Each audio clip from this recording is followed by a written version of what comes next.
எனக்கு பிரியமானவர்களே, அபிஜா யூதா ஜனங்களும் கர்த்தருக்கு பிரதிஷ்டையான ஒரு வாழ்க்கையை வாழ்ந்தார்கள். வேறு பிரித்தலின் வாழ்க்கை வாழ்ந்து காண்பித்தார்கள். இந்த இஸ்ரவேல் பின்மாற்றத்தில் கிடக்கிற இஸ்ரவேல் ராணுவத்தை பார்த்து அவன் சொன்னான், நீங்களோ கர்த்தரை விட்டு விட்டீர்கள், எங்களுக்கோ கர்த்தரே தேவன். ஹல்லேலூயா. இயேசுவை பரிசேயரை பார்த்து சொன்னார், வெள்ளடிக்கப்பட்ட கல்லறைகளே என்றாரு. அப்படின்னா வெளியில தான் நல்ல ஒயிட், ஆனா உள்ள பாத்தீங்கன்னா செத்த பணம் கிடக்குது. உள்ள எல்லாம் மாம்சத்தின் கிரியே இருக்கு. பொறாமை, எரிச்சல், கோபம், வைராக்கியம், கொலபாதகம், இச்சை எல்லாம் இருக்கு. இங்க எல்லாத்தையும் உள்ள வச்சுக்கிட்டு வெளியில என்னதான் ஒயிட் போட்டாலும் அது என்னவா?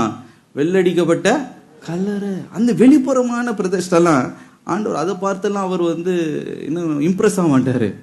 உலகத்தையும் மாம்சத்தையும் உலகத்தின் ஜீவனத்தின் பெருமையையும் மேற்கொள்ளுகிற ஒரு வாழ்க்கை தான் பிரதிஷ்டையின் வாழ்க்கை. ஹல்லேலூயா.